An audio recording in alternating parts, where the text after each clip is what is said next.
What is a service?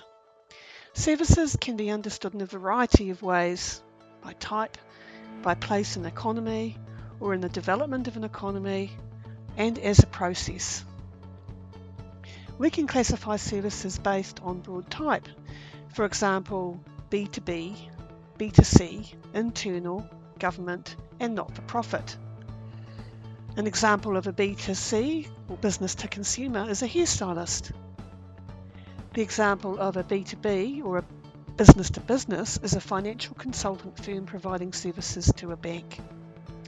For internal services, an IT department providing data security for their bank. For government, a tax collection organisation, for example, Inland Revenue. For not-for-profit services, the SPCA, or the Society for the Prevention of Cruelty to Animals. We can define services by their role in an economy. Economies can include a primary sector where value is extracted directly from nature, things like oil, coal, wind, fish, wheat. Manufacturing sector is where those primary resources are turned into commodities. A fish is turned into a can of sardines, for example. The service sector includes industries such as retail, tourism, and banking. The service sector involves adding value to products and services through things like emotions and processes. Finally, we have the information or knowledge economy, which can include industries such as education and research and development. But it is wrong to think of services as being separate. All these sectors involve the provision of services. Often the four sectors are arranged as if they represent an evolution in human and economic development.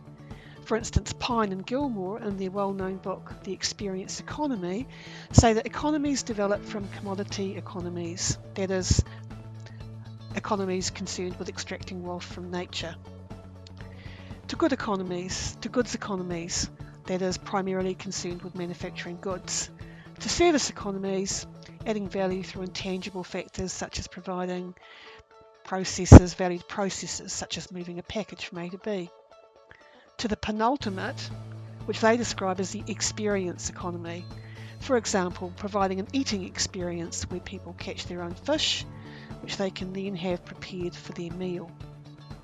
As with any of these methods of categorisation, there is a kernel of truth to them.